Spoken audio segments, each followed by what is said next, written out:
ଅନୁସାରେ ଭଗବାନ ଛୁଇଁ ପାରିଲେ, କିନ୍ତୁ ଛୁଇଁବାର ଯେଉଁ ଆନନ୍ଦ ସେ ଆନନ୍ଦ ପ୍ରାପ୍ତ ହେଇପାରିଲେ ନାହିଁ। ନ ଛୁଇଁକି ଯେତିକି ସମୟ ଚାହିଁ ଟିକେ ଟିକେ ବିଲୋକି ଯାଇକି ଯେଉଁ ଯୁଗ ଯୁଗ ପାଇଁ ଭକ୍ତଟି ଆନନ୍ଦ ପାଇ ଆସୁଛି, ସେ ଆନନ୍ଦ କୋଉଠି ନାହିଁ। ସେ ଆନନ୍ଦ ପାଇଲା, ମୁଷ୍ଟିକ ପାଇଲା, ଅଷ୍ଟମଲ୍ଲ ପାଇଲା,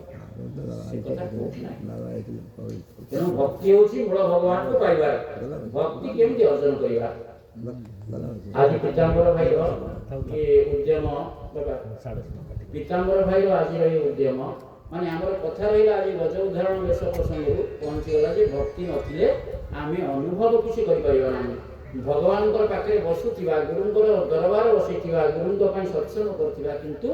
सतर टिके मात्र आम अनुभव करना भक्ति ना। तार भक्ति अर्जन करवा जी जो प्रकार चाकरी बाकरी कर चाकरी कर दरम पाँच दरम पाँच ना नहीं से तो से अर्जन करुछु दिलु पूरा सोया दिलु अर्जन करुछु आउ जे आराम रे बसु आराम रे दिलु तार अर्जन करुछु से तो ना नहीं नटे भाई तमे साडे को अर्जन आसी पिला तो दिखि पिला आसी आसी तो जे आसी जहा नारे बंसी बात से आसी अर्जन जे जहा करुछु मन कर दिलु 5 लाख बसु से तार अर्जन करुछु तो काम करुछु सेमति कोन काम कले आमे भक्ति अर्जन करिबा कोन काम करे आम आगे प्रकृष्ट उदाहरण होची आज जो उत्सव पीताम्बर भाई द्वारा आयोजित होची गुरुंकर दरबार बसी गुरुंकर पूजन करी से तत्व को निरूपित करिबा भक्ति प्राप्ति होबार तत्व कोन मार्ग कोन आमे गुरुदेव पूजा कले पंच उपचार गुरुदेव प्रीति चिंता करी आमे गुरुदेव प्रचलित नाम गान कले कीर्तन कले एवं मंडल जहाँ धारा अच्छे पालन कले अनुभव आने पड़ो आमे केते पाउचे मोर अनुभव अच्छी शंकर भाई अनुभव अच्छी पीताम्बर अनुभव अच्छी हुनार अच्छी बसंतर अच्छी आमे निजुक निजे अनुभव करिबा जे आमे केते अनुभव करूचे एथे यदि अनुभव किछि आसुनी जेमति पात्र के कोणाथिरे पानी ढाल ढाल गले भी से बोही बोही चलथियो पात्र भर्ती होथबो तदनुसारी हमको विचार करे पड़िबो काहे कि आमे भक्ति जो टिके पाउबा भक्ति पाउचे बा प्रेम पाउचे बा भगवान को लेकर गुरु को नहीं आने कहीं से समय भी आह्लादित हो पाने 5 मिनट 10 मिनट 15 मिनट प्रत्येक दिन कहीं आह्लादित हो पाने तार कारण कौन है अर्थ बोधे भक्ति पाइबा जहाँ करवा कथा आम ता करने बोधे में यह ही निश्चय आम सीटा करूने बोली आम पाऊ करने कहीं भागवत सुंदर कथा वर्णना है ये जो देहटा आमको दिगला ये देहटार आम अर्जन करमको दिगला जाओ ये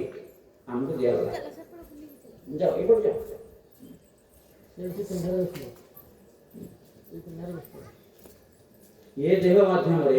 आम भक्ति अर्जन करी आम शास्त्र आम कहले आमर अति पाखर शास्त्र होउछथि भागवत भागवत कहले दुर्लभ मनुष्य शरीर नरक निस्तारण द्वार नरक गुरुदेव गोटे सुंदर भजन अच्छी यही देहे निश्चिंत अधा पादम कहूँ स्वर्ग नरक अभिनय सत्य आम ये नरक भोगुचे अनुभव करुचे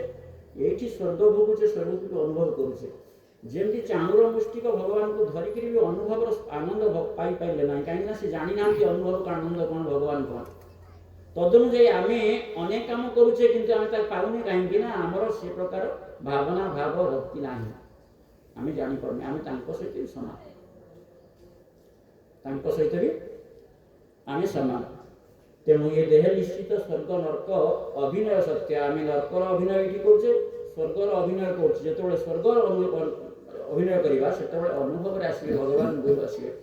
जो नरक अभिनय करुचे पक्का हवा दरकार आम पाउनी किंतु पाइबार अनुभव आसो ना दुर्लभ मनुष्य शरीर ନରକ ନିସ୍ତାରଣ ଦ୍ୱାର।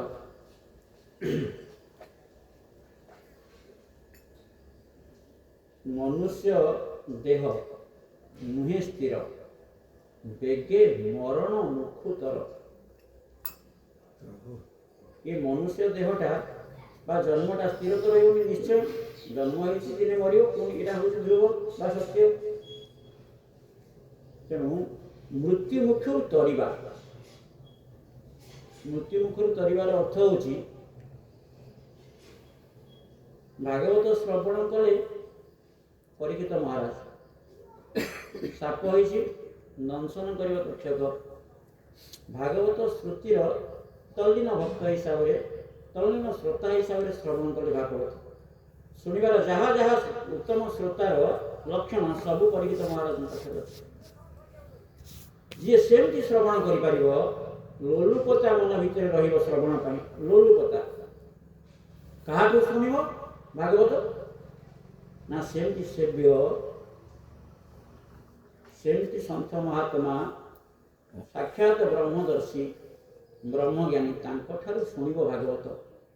ଶୁଣିବାର ଆତ୍ମା ଯିଏ, ସେ ଲୋଲୁପୀ ସେବକଟିଏ ହେଇଥିବ ସାଧୁ ସନ୍ଥ ମହାତ୍ମାଙ୍କର, ତାହେଲେ କାମ ଦେବ, ଭାଗବତ ଶ୍ରବଣର ଫଳ ମିଳିବ। ଏ ଯେଉଁ ଭାଗବତ ସପ୍ତାହ ନବାନ୍ନ ପାରାୟଣ ଇତ୍ୟାଦି ଇତ୍ୟାଦି ଚାଲିଛି, ନା ବକ୍ତା ନା ଶ୍ରୋତା କେହି ଯୋଗ୍ୟ ନୁହନ୍ତି ଶ୍ରବଣ ପାଇଁ କିମ୍ବା ବାଚନ ପାଇଁ, ତେଣୁ ଫଳ ପଡ଼ୁନି। ବ୍ରହ୍ମାଣ୍ଡ ଯାକ ବିଶ୍ୱ ଶାନ୍ତି ମହାଯଜ୍ଞ ହେଉଛି, ନା ପୁରୋଧା ନା ହୋତା ନା କର୍ତ୍ତା ନା ଦ୍ରବ୍ୟ, କିଛି ଯଜ୍ଞ ଉପଯୋଗୀ ନାହିଁ। ସେଇଥିପାଇଁ ଶାନ୍ତି ତ ଶାନ୍ତି, ଯଜ୍ଞ ଚାଲିଛି ଚାଲିଛି ଚାଲିଛି ଚାଲିଛି ଚାଲିଛି ଚାଲିଛି ଚାଲିଛି ଚାଲିଛି, କୋଟି କୋଟି ଲୋକ ମହାମାରୀ ମରିଗଲେ, ନାଇଁ ଯୁଦ୍ଧ ଚାଲିଛି ଚାଲିଛି ଚାଲିଛି ଚାଲିଛି, ତା ଭିତରେ କିଛି ନାହିଁ। କଥା ହେଉଛି ଶୁଣିବା ପାଇଁ ଆମେ ଯୋଗ୍ୟ ହେବା ଦରକାର, ବକ୍ତା ଯିଏ ସିଏ ବି ସେଇ ପ୍ରକାର ହେଇଥିବା ବ୍ରହ୍ମଜ୍ଞାନ ଦରକାର। କାହିଁକିନା ବ୍ରହ୍ମଙ୍କ ସମ୍ବନ୍ଧରେ ଯିଏ ବୁଝେଇବେ ସେ ବ୍ରହ୍ମ ଜ୍ଞାନ ବ୍ରହ୍ମ ସାକ୍ଷାତକାର ଥିବା ଦରକାର। ତେଣୁ ଯେତେବେଳେ ପରୀକ୍ଷିତ ମହାରାଜ 7 ଦିନ ହେଇନି ଦି ଥମ ଥମ ମରିଗଲେ। ସିଏ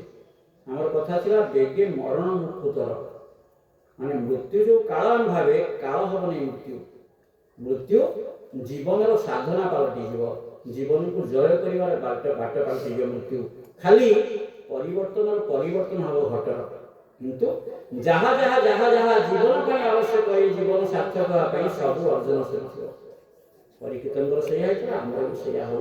ଅର୍ଥାତ୍ ଜି ଥାଉ ଥାଉ ମରିଥା ଆଉ ମରିବୁ ନାହିଁ। ମୁଁ ଗୋଟିଏ କେବେ ଭଜନ ଲେଖିଥିଲି, ତାକୁ ସହିତ ବସେଇ ଦେଇଛି, କୌଣସି ଏକ ସମୟ ଜି ଥାଉ ଥାଉ ମରିଥା ଆଉ ମରିବୁ ନାହିଁ, ମାନେ ଜିଇଲା ଭିତରେ ମରିବାଟା ଶିଖିଯା, ଜାଣିଯା କେମିତି ମରଣ ହବ, ଆଉ ମରିବୁନି, ମାନେ ଆଉ ମଥାରେ ମରିବାକୁ ପଡ଼ିବ। ତେଣୁ ଆମେମାନେ ବେଗେ ମରଣ ମୁଖୁତର, ମନୁଷ୍ୟ ଜନ୍ମ ନୁହେଁ ସ୍ଥିର,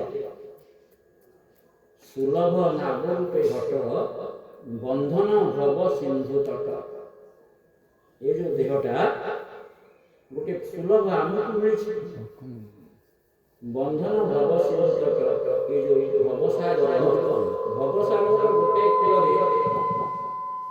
ଭବସାଗରର ଗୋଟାଏ କୂଳରେ ଇଏ ବନ୍ଧା ହେଇଛି,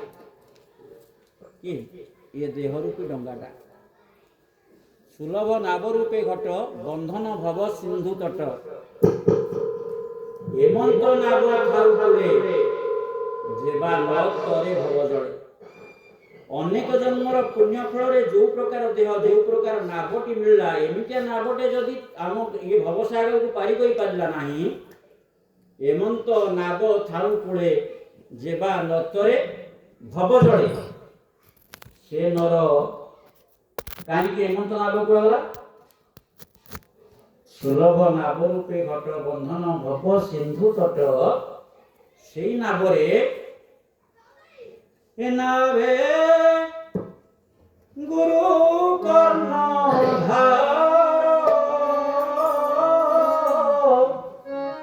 ମୁହିଁ ଅନୁକୂଳ ସମୀର, ଏ ନାଭେ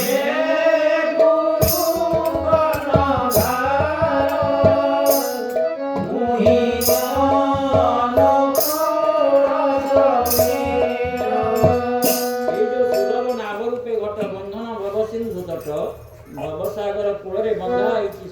भलरे आराम रे आमको आनंद मिल जाए नावटी देह रूपक नाव ये नावरे गुरु होचंती कर्मधार कैप्टेन नाविक गुरु नहीं जीवे नाव को ये नावे गुरु कर्णधार मुझे अनुकूल समीर भगवान कहते मु अनुकूल मुझे पेली ठेली नहीं जी केतवे विपरीत गति से नौका आसबनी कहीं जीवन नौका कहीं गुरु मंग धरती जदि एमंत नाव थाउ कूले जेबा नतरे भव जड़े एमतिया डंगाटे बंधाई गुरु अच्छा नाविक पवन दौची अनुकूल जदि आर पटक जापरिया नहीं एमंत नाव थाउ कूले जेबा नतरे भव जड़े से नर हीन मूढ़मती ताहाकु बोली आत्मघाती आम दौड़ देले विष पीले नई की डेई पड़े कौचे आत्महत्या कला ट्रेन आगू बस आगू डेई पड़े किंतु आम समस्ते आत्मघाती भागवत कहलु मई कथा ये से नर हीन मूढ़मती ताहाकु बोली आत्मघाती जे काम न करूँ तरी पारुनी से निश्चय आत्महत्या करुँच सन्देह अवकाश नहीं जार दिव्य ज्ञान स्फुरे जदि कहा दिव्यता पूरण है आग्रह प्रकाश पाइला निज निजे जिज्ञासा सृष्टि है मन भितर जार दिव्य ज्ञान स्फुरे मोर महिमा से सुमरे जदि दिव्यता बा भिन्न भिन्न भिन्न भिन्न कारण मन भितर तार उद्दीपना सृष्टि है उद्योग सृष्टि है उत्साह सृष्टि है भगवान कथा शुणा भगवान महिमा मनन करने को चिंतन करने को श्रवण करने को इच्छा कर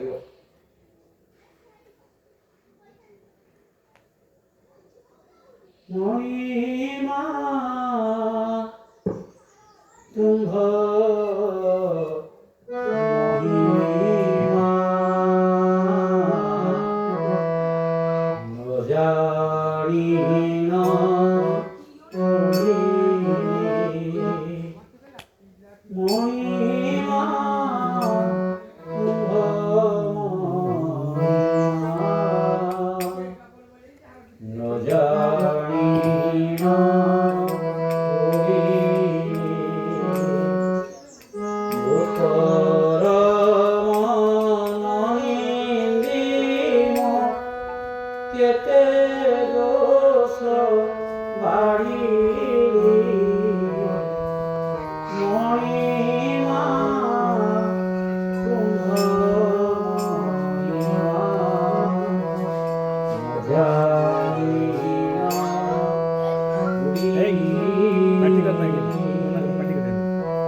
देखुचे भगवान को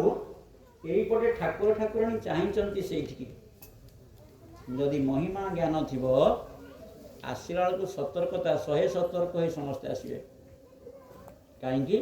ना मालिक मालिकाणी प्रभु ठाकुर ठाकुराणी मोर इष्ट बस ठिया आगे केमती से जाए मोटरसाइकेल चलिए बाड़ी टेकले भी हम महिमा जदि महिमा ज्ञान उद्रेक हम आमर आचरण ए प्रकार हम ना आम कौचे कौन ना मूर्ति विग्रह तेणु चलिए से आसला कौन वसुंधरा नहीं क्या व्यक्तिगत कथा कहूँ महिमा ज्ञान कथा कहूँ समस्त पाखे महिमा कहीं पंगु रंग एत गिरी सब कर्तुम अकर्तुम सब कथा तेणु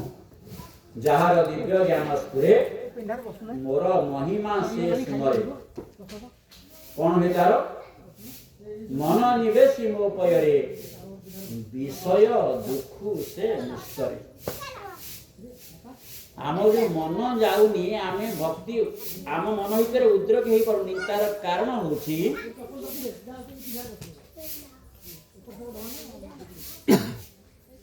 आमर इंद्रिय गुड़िक ये पिला बापर सेपटे से मैंने ये जाओ सेपटे जाओ हाँ तार कारण होची आमर जेकोसी गोटे इंद्रिय जेकोसी गोटे इंद्रिय यदि पटे रामी होथिबो गोटे इंद्रिय पांच कर्मेन्द्रिय पांच ज्ञानेन्द्रिय मध्य यदि गोटे इंद्रिय भी पथगामी होतिबो मनुष्य आगे पाइब ना। 9 जन इंद्रिय भल बाटे जाउछन, गोटे इंद्रिय पछुक टाणुची बापा से कोणाटी निरंतर रहिबो। बड़वान जी हम टिके किसी अधिका हम 5 थिला 3 कटिला 2 रहिबो 5 रहिबो। तो कौनसी गोटे इंद्रिय को सतर्कता अवलंबन करिया पड़िबो, ता स्वच्छंद रे ताकू अग्रगति करिया को दिया जिवो नाही। जेई देले गला देव दबानी केमती मन दौड़ी विवेक छड़ी सपथे चला रखी ब्रह्मरे नय पढ़रे गीता तेरी कुचिंता करिनिया जीवन को पवित्र